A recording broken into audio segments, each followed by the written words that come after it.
اعوذ باللہ من الشیطان الرجیم بسم اللہ الرحمن الرحیم لیس البر ان تولوا وجوہکم قبل المشرق والمغرب ولكن البر من آمن باللہ والیوم الآخر والملائکۃ والکتاب والنبیین وآتى المال على حبه ذوي القربى واليتامى والمساكين وابن السبيل والسائلين وفي الرقاب وأقام الصلاة وآتى الزكاة والموفون بعهدهم إذا عاهدوا والصابرين في البأساء والضراء وحين البعث أولئك الذين صدقوا وأولئك هم المتقون۔ نیکی یہ نہیں کہ تم نے اپنے چہرے مشرق کی طرف کر لیے یا مغرب کی طرف، بلکہ نیکی تو یہ ہے کہ آدمی اللہ اور یوم آخر پر، فرشتوں، اللہ کی نازل کی ہوئی کتاب اور اس کے پیغمبروں پر ایمان لائے اور ان کو دل سے مانے، اور وہ خرچ کرے مال اس کی محبت کے باوجود رشتہ داروں، قرابت داروں، یتیموں، محتاجوں، مسافروں اور مانگنے والوں پر، اور گردنوں کے چھڑانے کے لیے نماز قائم کرے اور زکوٰۃ دے۔ اور نیک تو وہ ہے جو جب عہد کرے تو اسے وفا کرے، اور تنگ دستی، مصیبت کے وقت میں حق اور باطل کی جنگ میں صبر کریں۔ یہی لوگ ہیں جو سچے ہیں، اور یہی ہیں جو پرہیزگار اور متقی ہیں۔ السلام علیکم ورحمۃ اللہ وبرکاتہ۔ آج ہم سورہ بقرہ کی آیت نمبر 177 کریں گے۔ اس آیت کو آیت البر کہتے ہیں۔ یہ وہ آیت ہے جس میں اللہ سبحانہ و تعالیٰ نے انسانیت کے لیے ڈیفائن کر دیا، خلاصہ کر دیا کہ نیکی کس کو کہتے ہیں، یا پھر یہ کہ اللہ کے نزدیک نیکی کیا ہے۔ البر کا روٹ ورڈ ہے برارا۔ یہ لفظ بر سے نکلا ہے، جس کا مطلب ہے زمین یا پھر جنگل۔ یہ لفظ وسعت کی نشاندہی کرتا ہے، یعنی وسیع، لامحدود، زرخیز، ہمیشہ بڑھنے والا۔ جو لوگ اپنے کردار میں البر پیدا کر لیتے ہیں وہ الابرار کہلاتے ہیں۔ البر وہ نیکی ہے کہ جس کا امپیکٹ، جس کے اثرات وسیع تر ہیں، ہمیشہ بڑھنے والے، لامحدود، انسان کی شخصیت پہ، اس کی دنیا پہ، اس کے ارد گرد کے ماحول اور لوگوں پہ، اس کی انوائرمنٹ پہ، اس کی آخرت اور اس کے میزان پہ، یہاں تک کہ اس کی آنے والی نسلوں تک البر کے اثرات نظر آتے رہتے ہیں۔ مولانا حمید الدین فراہی نے البر کا مطلب بتایا کہ بر کا اصل مفہوم عربی زبان میں کسی کے حق کو پورا کرنا ہے، چاہے وہ اللہ کا حق ہو، والدین کا حق، یا اپنے ارد گرد کے لوگوں کے حقوق ہوں۔ حضرت یحییٰ علیہ السلام کے بارے میں قرآن میں آتا ہے برم بوالدیہ، اپنے والدین کے حقوق پورے کرنے والا، اور برم بالقسم، اپنی قسمیں پوری کرنے والے کو کہتے ہیں۔ اس لفظ میں اس قدر وسعت ہے کہ تمام نیکیاں، بھلائیاں، حقوق اور واجبات، چاہے وہ حقوق اللہ ہوں یا حقوق العباد، اس لفظ کے مطلب میں شامل ہو جاتے ہیں۔ نیکی کا مطلب مختلف لوگوں کے لیے اپنے اپنے کلچر اور مذہب کے لحاظ سے مختلف ہو سکتا ہے۔ ہو سکتا ہے کہ ایک شے میرے لیے نیکی ہو لیکن وہ آپ کے لیے نیکی نہ ہو۔ جیسے کچھ لوگوں کے لیے کئی میل ننگے پاؤں چل کر کسی مندر تک جانا نیکی ہے۔ مشرکین مکہ کے لیے بتوں کی عبادت کرنا، پوجا کرنا، ان کے لیے جانور قربان کرنا نیکی تھا۔ کسی کے لیے کسی مزار پہ جا کر سجدہ کرنا نیکی ہے۔ کسی کے لیے ہر اتوار کو چرچ جانا نیکی ہے۔ کچھ لوگ کہتے ہیں کہ بس اچھے اخلاق ہوں، کچھ چیریٹی وغیرہ کرو، یہی نیکی ہے، نماز وغیرہ پڑھنے کی کوئی ضرورت نہیں۔ کچھ اور ہیں جو کہتے ہیں کہ نمازیں پڑھ لو، باقی سارا دن چاہے کاروبار میں جتنی بھی ہیرا پھیری کرو، دکان پہ بیٹھ کر جھوٹی قسمیں کھاؤ، لیکن نماز روزہ کی پابندی ہی اصل نیکی ہے۔ اس زمانے کی کانٹیکسٹ میں اگر دیکھا جائے تو قبلہ نیا چینج ہوا تھا۔ یہودی سمجھتے تھے کہ ان کا قبلہ بیت المقدس ہے، اس لیے وہ زیادہ نیک ہیں، اور تحویل کعبہ ان کے لیے اتنی شاکنگ نیوز تھی کہ وہ یہ سوچ بھی نہیں سکتے تھے کہ وہ بیت المقدس کے علاوہ کسی اور طرف رخ کر کے کیسے نماز پڑھ سکتے ہیں۔ اور اب مسلمانوں کو بھی اپنا قبلہ مل گیا تھا اور وہ خانہ کعبہ تھا، تو عین ممکن تھا کہ ان میں احساس برتری پیدا ہو جاتا کہ ہمارا قبلہ خانہ کعبہ ہے، ابراہیم علیہ السلام کا قبلہ ہے، ہمارا قبلہ زیادہ بہتر ہے اور اسی لیے ہم زیادہ نیک ہوئے۔ اس لیے اللہ سبحانہ و تعالیٰ نے کلیئر کر دیا کہ لیس البر ان تولوا وجوہکم قبل المشرق والمغرب۔ نیکی صرف یہ نہیں کہ تم کس طرف رخ کر کے نماز پڑھتے ہو۔ مولانا مودودی نے اس معاملے میں کہا کہ مشرق اور مغرب کی طرف منہ کرنے کو تو محض بطور تمثیل بیان کیا گیا ہے۔ دراصل مقصد تو یہ ذہن نشین کرانا ہے کہ مذہب کی چند ظاہری رسموں کو ادا کر دینا صرف ضابطے کی خانہ پوری کے لیے چند اعمال، مذہبی اعمال انجام دینا یا تقوی کی چند معروف شکلوں کو اختیار کر لینے سے کوئی حقیقی طور پر نیک نہیں بن جاتا، اور نہ ہی یہ حقیقی نیکی ہے، بلکہ الابرار میں شامل ہونے کے لیے کچھ اور بھی خصوصیات اپنے اندر پیدا کرنی پڑتے ہیں۔ اللہ تعالیٰ نے اس آیت کے ذریعے ہمیں ایکسپلین کر دیا کہ اللہ کی نظر میں نیکی کیا ہے۔ اللہ تعالیٰ فرماتے ہیں وَلَٰكِنَّ الْبِرَّ مَنْ آمَنَ بِاللَّهِ وَالْيَوْمِ الْآخِرِ وَالْمَلَائِكَةِ وَالْكِتَابِ وَالنَّبِيِّينَ، بلکہ نیکی تو یہ ہے کہ آدمی اللہ پر اور یوم آخر پر اور فرشتوں اور اللہ کی نازل کی ہوئی کتابوں اور اس کے پیغمبروں پر ایمان لائے اور ان کو سچے دل سے مانے۔ ایمان ہر نیکی کی پہلی شرط ہے۔ کیا وجہ ہے کہ اللہ کی نظر میں ایمان ہر نیکی کے لیے اتنا ضروری ہے؟ اس کی دو وجوہات ہیں۔ پہلی وجہ تو ہے نیت، انٹینشن۔ کوئی بھی عمل اس وقت تک نیکی نہیں کہلا سکتا جب تک وہ عمل کرنے والے کی نیت خالص اللہ کی رضا نہ ہو۔ یعنی ایک نان مسلم جب کوئی نیکی کرتا ہے، چیریٹی دیتا ہے، کسی غریب کو کھانا کھلاتا ہے، تو اس کا مقصد کچھ بھی ہو سکتا ہے، اپنی تسلی، اپنے دل کا سکون، اپنی خوشی، یا پھر اسے اس شخص سے بدلے میں کچھ چاہیے ہوتا ہے، یا پھر پبلسٹی، مشہوری، پالیٹکس۔ لیکن جب وہی نیکی ایک مسلمان کرتا ہے تو اس کا مقصد خالص اللہ کی رضا ہوتا ہے، تاکہ روز قیامت اللہ اس سے خوش ہو، اس کے نامہ اعمال میں وہ نیکی لکھی جا سکے، وہ جنت میں جا سکے اور جہنم سے بچ سکے۔ انما نطعمکم لوجہ اللہ لا نرید منکم جزاء ولا شکورا، اور وہ لوگ کہتے ہیں کہ ہم تو آپ کو صرف اللہ کی رضا کے لیے کھانا کھلا رہے ہیں، ہم کو آپ سے نہ تو کوئی بدلہ چاہیے اور نہ ہی شکریہ۔ یہ نیت صرف اس شخص کی ہو سکتی ہے من آمن باللہ والیوم الآخر، جو اللہ اور یوم آخر پر ایمان رکھتا ہے۔ اس لیے اللہ اور روز آخرت پہ ایمان انسان کے عمل کی نیت کو درست رکھتا ہے، اور تبھی وہ عمل البر کہلاتا ہے اگر عمل کی نیت ٹھیک ہو۔ دوسری وجہ ہے ہدایت۔ ایمان ہدایت دیتا ہے، راستہ دکھاتا ہے، بتاتا ہے کہ نیکی کس کو کہتے ہیں۔ والملائکۃ والکتاب والنبیین، فرشتوں، کتابوں اور نبیوں پہ ایمان کا مطلب کیا ہے؟ اللہ نے ہدایت بھیجی کتاب کی صورت میں فرشتوں کے ذریعے نبیوں تک، تاکہ ہمیں پتہ چل سکے کہ کون سا عمل نیکی ہے اور کون سا عمل گناہ۔ علماء کرام فرماتے ہیں کہ کوئی عمل اس وقت تک نیکی نہیں کہلا سکتا جب تک وہ قرآن اور سنت کے مطابق نہ ہو۔ کوئی شخص کہہ دے کہ میں سارا دن ایک ٹانگ پر کھڑا اللہ اللہ کرتا رہوں گا تو یہ نیکی ہے، یا پھر فلاں مزار پہ جا کر سجدہ کروں گا تو یہ نیکی ہے، یا میں اندھیرے کمروں میں بیٹھ کے مراقبہ کروں گا تو یہ نیکی ہے، یا میں لوگوں کو تعویذ دوں، لوگوں کو سوٹیاں مار کر دعائیں دوں تو یہ نیکی ہے۔ تو ہم کیسے فیصلہ کریں گے کہ کیا نیکی ہے اور کیا نہیں؟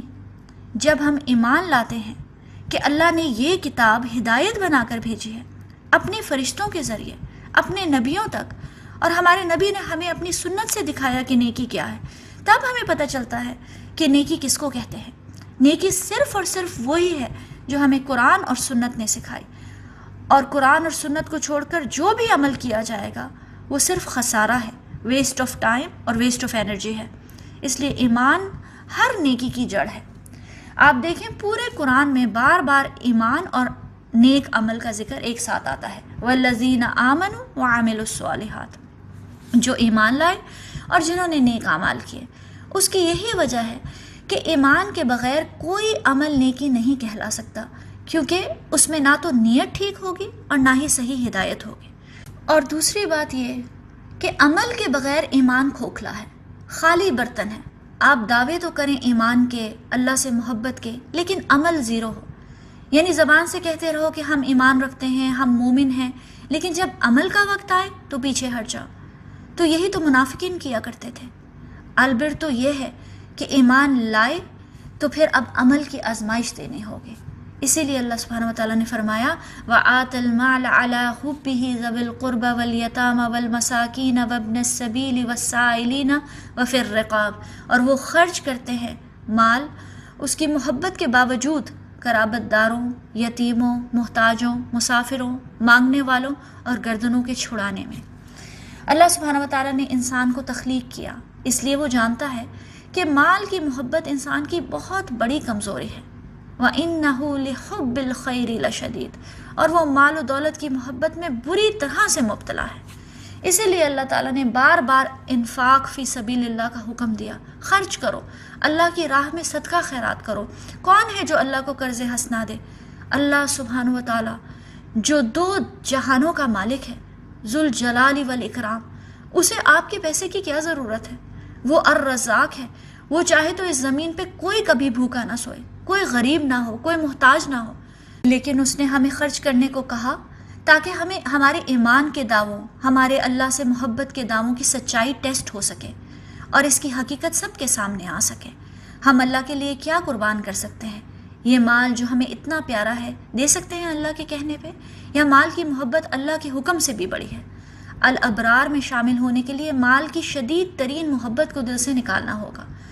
لن تنالوا البر حتى تنفقوا مما تحبون، تم ہرگز نیکی کو، البر کے مقام کو نہیں پہنچ سکتے جب تک تم وہ چیزیں اللہ کی راہ میں خرچ نہ کرو جن سے تمہیں محبت ہے۔ انسان بوڑھا بھی ہو جائے پھر بھی اس کے دل سے مال کی محبت نہیں جاتی۔ نبی پاک صلی اللہ علیہ وسلم نے فرمایا، انسان کی عمر بڑھتی جاتی ہے اور اس کے اندر 2 چیزیں بڑھتی جاتی ہیں، حب المال و طول العمر، یعنی مال کی محبت اور لمبی زندگی کی امید۔ تو اللہ تعالیٰ ایمان اور محبت کے دعووں کو ٹیسٹ کرنا چاہتے ہیں۔ وَآتَ الْمَالَ عَلَى حُبِّهِ، جو مال کی شدید ترین محبت ہونے کے باوجود اپنا مال دے، اور کس کو دے؟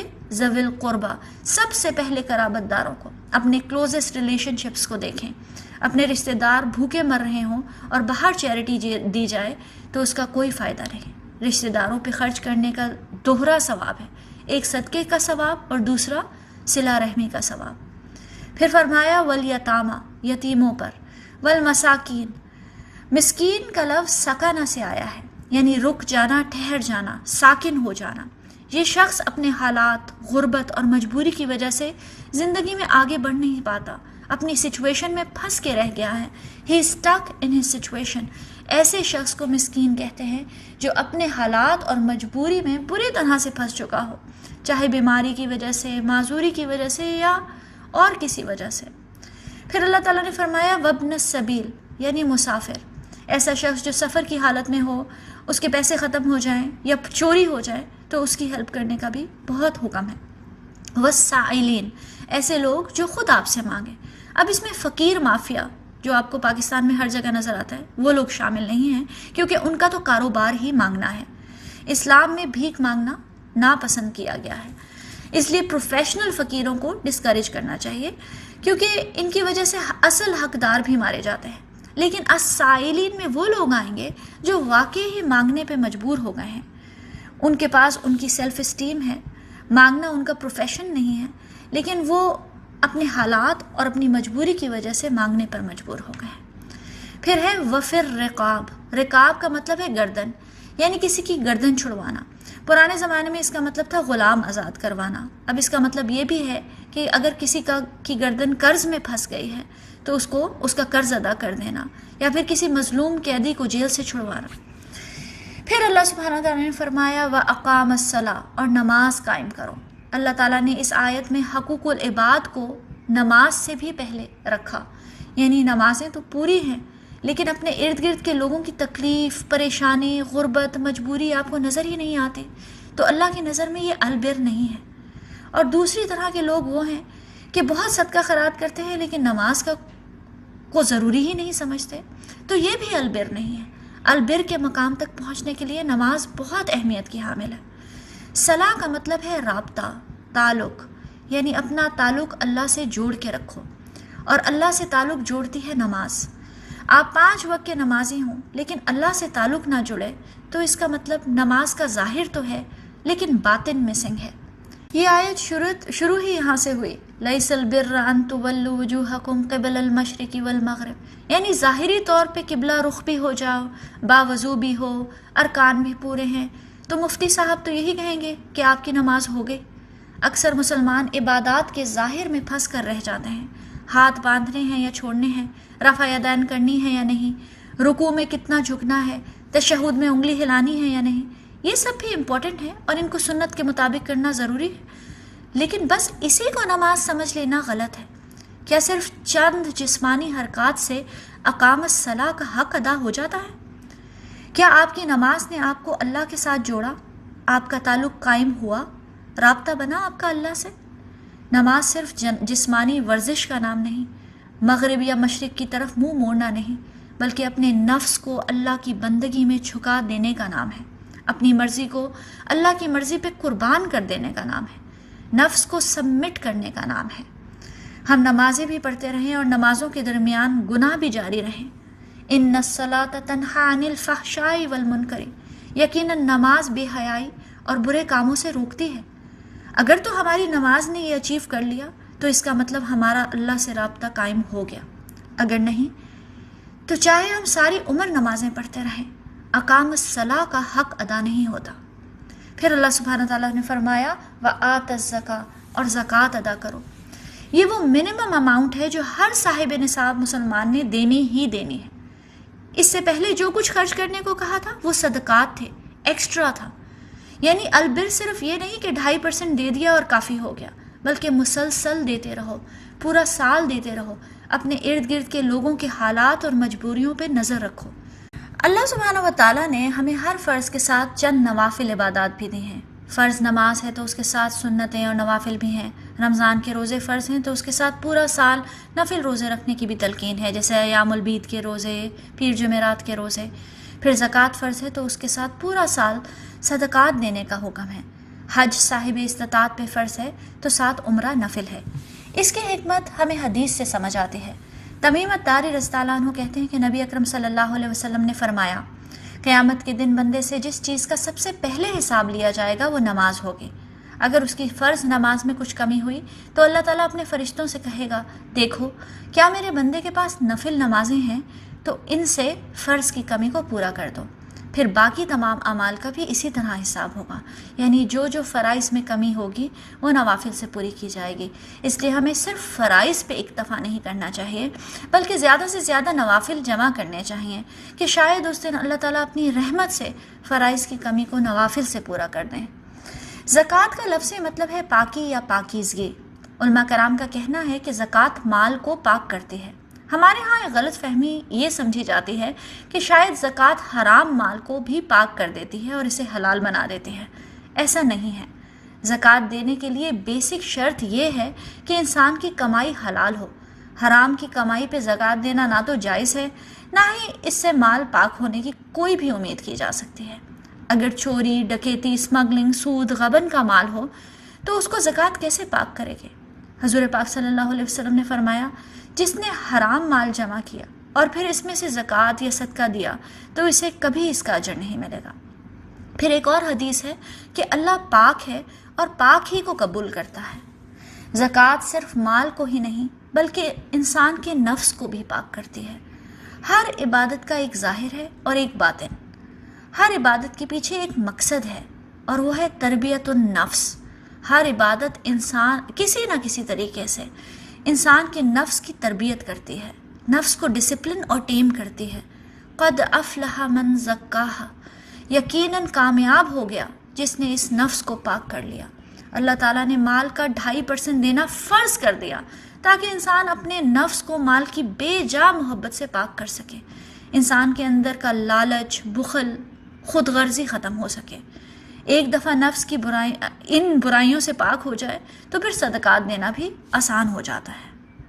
پھر اللہ سبحانہ وتعالیٰ فرماتے ہیں وَالْمُوفُونَ بِعَهْدِهِمْ إِذَا عَاهَدُوا، اور وہ جب عہد کر لیتے ہیں تو اپنے عہد کو پورا کرتے ہیں۔ سب سے پہلا عہد تو ہم نے اللہ سبحانہ وتعالیٰ سے کیا ہے، ایک عہد جو ہم نے عالم ارواح میں کیا تھا، أَلَسْتُ بِرَبِّكُمْ، اور پھر ہم خود گواہ بنے تھے اس عہد پر، بلا شاہدنا، ہم گواہی دیتے ہیں کہ تو ہی ہمارا رب ہے۔ پھر دوسرا عہد ہے کلمہ شہادت، جب بندہ خود گواہ بنتا ہے کہ میں اپنی پوری زندگی کو اللہ کے حکم اور نبی پاک صلی اللہ علیہ وسلم کے طریقے کے تابع کرنے کا عہد کرتا ہوں۔ پھر اس دنیا کے بھی سارے معاملات عہد پر ہیں، میاں بیوی کا رشتہ عہد پر ہے، بزنس ہو، نوکری ہو، گھر خریدنا ہو، کسی کو قرضہ دینا ہو، یہاں تک کہ مختلف ملکوں کے آپس میں جو تعلقات ہیں وہ بھی عہد پہ بیسڈ ہیں۔ اپنے وعدوں کو پورا کرنا البر تک پہنچنے کا بہت اہم ذریعہ ہے۔ صرف ریٹن کانٹریکٹس نہیں بلکہ اپنے زبانی وعدوں کو بھی پاسداری کرنا بہت ضروری ہے۔ اللہ سبحانہ وتعالیٰ فرماتے ہیں یا ایھا الذین آمنوا لما تقولون ما لا تفعلون، اے مسلمانوں تم کیوں کہتے ہو وہ جو کرتے نہیں ہو؟ یعنی اگر زبان سے بھی کوئی بات کہہ دی، کوئی وعدہ کر لیا، تو پھر اسے پورا کرو۔ وعدے وفا کرنے والا شخص ہر کسی کے لیے ریلائبل اور قابل اعتبار ہوتا ہے۔ حضور پاک صلی اللہ علیہ وسلم نے فرمایا، جس میں 3 خصلتیں ہوں وہ منافق ہے، خواہ وہ روزے رکھے، نماز پڑھے، حج اور عمرے پر جائے اور مسلمان ہونے کا دعویٰ کرے۔ جب وہ بولتا ہے تو جھوٹ بولتا ہے، جب وہ وعدے کرتا ہے تو اسے توڑ دیتا ہے، جب اس پر بھروسہ کیا جاتا ہے تو دھوکہ دیتا ہے۔ پھر آگے اللہ سبحانہ وتعالیٰ نے فرمایا، وَالصَّابِرِينَ فِي الْبَأْسَاءِ وَالضَّرَّاءِ وَحِينَ الْبَأْسِ، یعنی تنگ دستی، غربت، بیماری، مصیبت اور حق اور باطل کی جنگ کے حالات میں صبر کرنے والے لوگ، اپنے رب کی اطاعت پہ قائم اور جمے رہنے والے لوگ۔ جیسے ہم نے دیکھا کہ البر کا لفظ بر سے ہے، جس کا مطلب ہے زمین، اور اس کا اپوزٹ ہے بحر یعنی سمندر۔ سمندر میں طغیانی ہوتی ہے، لہریں ہوتی ہیں، مد و جزر ہوتا ہے، لیکن اس کے برعکس زمین کی خاصیت یہ ہے کہ زمین اپنی جگہ پر قائم ہے، جمی رہتی ہے، سٹیبل ہوتی ہے، اس میں کوئی اتار چڑھاؤ، کوئی طغیانی نہیں ہوتی، اپنی جگہ فکس رہتی ہے۔ اس لیے البر وہ نیکی ہے جو حالات کے بدلنے سے نہیں بدلتی بلکہ اپنی جگہ سٹیبل رہتی ہے، اور اسی کا نام صبر ہے۔ ایک تو صبر یہ ہے نا کہ انسان دل سے اللہ کی مرضی کو قبول کرے، اللہ سے اچھی امید رکھے اور اس پہ توکل اور بھروسہ رکھے کہ وہی ہر مشکل سے نکالنے والا ہے۔ پھر یہ بھی کہ انسان زبان پہ کبھی کسی قسم کا کوئی شکوہ نہ آنے دے۔ لیکن اصل صبر یہ ہے کہ چاہے تنگ دستی ہو، غربت ہو، مشکل حالات اور مصیبت ہو، بیماری ہو یا جنگ ہو، انسان اللہ کی اطاعت پہ جمع رہے اور اللہ کی نافرمانی سے بچا رہے۔ ابھی پچھلے دنوں ایک ویڈیو دیکھی میں نے جس میں معظم بیگ نے بتایا کہ کیسے گوانٹانامو بے میں مسلمان پرزنرز رہتے ہیں، ان پہ سخت ٹارچر کیا جاتا ہے، کیسے انہیں کئی دن تابوت میں، کافنز میں بند رکھا جاتا ہے، پھر بھی وہ اسی حالت میں نماز پڑھتے ہیں، گردن پہ چھری رکھی ہو، نماز کا وقت آ جائے تو پھر بھی وہ اس حالت میں نماز ادا کرتے ہیں۔ یہ ہے صبر اور یہ ہے البر، نیکی پہ جمے رہنا ہر حالت میں۔ ہمیں ہلکا سا بخار ہوتا ہے تو سب سے پہلے نماز چھٹ جاتی ہے۔ اچھے حالات میں نیکی کرنا ہر کسی کے لیے آسان ہوتا ہے، لیکن جیسے ہی مشکل حالات آتے ہیں اللہ کی اطاعت بھی مشکل ہو جاتے ہیں۔ علماء کرام کہتے ہیں الباسا سختی اور ہارڈشپ کو کہتے ہیں، خاص طور پہ فائنینشیل ڈیفیکلٹی، غربت، تنگ دستی۔ نبی پاک صلی اللہ علیہ وسلم نے فرمایا کہ قریب ہے کہ غربت کفر تک لے جائے۔ جب انسان بھوکا ہو، بچے بھوکے ہوں تو حلال حرام میں فرق نہیں رہتا، بندہ بائی ہوک اور بائی کروک اپنے بچوں کا پیٹ بھرنا چاہتا ہے۔ ایسے میں اللہ کی اطاعت پر صبر کرنا کوئی آسان کام نہیں ہے۔ وَالضَّرَّاء یعنی بیماری یا پرسنل ڈیفیکلٹی اور ٹریجڈی کو کہتے ہیں۔ انسان صحت میں جیسے عبادت کر سکتا ہے ویسے بیماری میں نہیں کر سکتا۔ بیماری آ جائے تو اس سے جان چھڑوانے کے لیے انسان کسی بھی حد تک جا سکتا ہے، ہر طرح کے شرک بدعت میں پڑ جاتا ہے، انسان کا ایمان ڈگمگا جاتا ہے۔ اپنا کوئی پیارا دنیا سے چلا جائے تو انسان اللہ کی حکمت پہ سوال اٹھانے لگتا ہے۔ کوئی زندگی میں ٹریجڈی ہو جائے تو لوگ شراب شروع کر دیتے ہیں، ڈرگز میں پڑ جاتے ہیں۔ بیماری اور شدید دکھ کے باوجود اللہ کی اطاعت پہ جمے رہنا اور گناہ سے بچنا بے شک بہت بڑا صبر ہے۔ اور پھر ہے وحین الباس، جنگ کے دوران، یہ سب سے مشکل صبر ہے۔ اپنے گھر، اپنی فیملی، بیوی بچے، بستر، سکون، سب کچھ چھوڑ کر اللہ کی راہ میں سخت مشکلوں میں میدان جنگ میں اتر جانا، پھر جب دشمن کا حملہ ہو اور موت سامنے نظر آ رہی ہو، ایسے میں جمے رہنا، میدان جنگ سے نہ بھاگنا، بے شک یہ بہترین ایمان والے ہی ہیں جو صابرین کہلاتے ہیں، اور جو صبر کر جائیں اور ہر حالت میں نیکی پر جمے رہیں تو اللہ تعالیٰ ان کے بارے میں کہتے ہیں اولئک الذین صدقوا واولئک هم المتقون، یہی وہ لوگ ہیں جو سچے ہیں، یعنی انہوں نے اپنے عمل سے اپنے ایمان کے دعووں کو سچا ثابت کر دیا۔ ایمان کے دعوے صرف زبان سے کہہ دینا کافی نہیں ہوتا، ایمان اپنے عمل سے ثابت کرنا پڑتا ہے۔ احسب الناس ان یترکوا ان یقولوا آمنا وهم لا یفتنون، کیا لوگوں نے یہ سمجھ رکھا ہے کہ وہ بس اتنا کہنے پر چھوڑ دیے جائیں گے کہ ہم ایمان لائیں اور ان کو آزمایا نہیں جائے گا؟ اللہ کی راہ میں صدقات دینا، سچے معنی میں اللہ سے صلاح قائم کرنا، اللہ سے رابطہ جوڑنا، پاک کمانا اور پھر اس میں سے زکوٰۃ دینا، اپنے نفس کو مال کی محبت سے پاک کرنا، وعدے وفا کرنا، اور ان سب نیکیوں پر صبر کرنا، قائم رکھنا، مشکل سے مشکل حالات کے باوجود جمے رہنا، یہ سب ٹیسٹ ہیں ایمان کے دعووں کے اور ان کی سچائی کے۔ جو اپنے اندر یہ کوالٹیز پیدا کر لیں، اولئک الذین صدقوا، وہی لوگ ہیں جو سچے ہیں، واولئک هم المتقون، اور یہی ہیں جو خدا سے ڈرنے والے ہیں۔ یہ تمام ہیں الابرار کی کوالٹیز۔ اللہم اجعلنا من المتقین، اللہم اجعلنا من الابرار، آمین یا رب العالمین۔ السلام علیکم ورحمۃ اللہ وبرکاتہ۔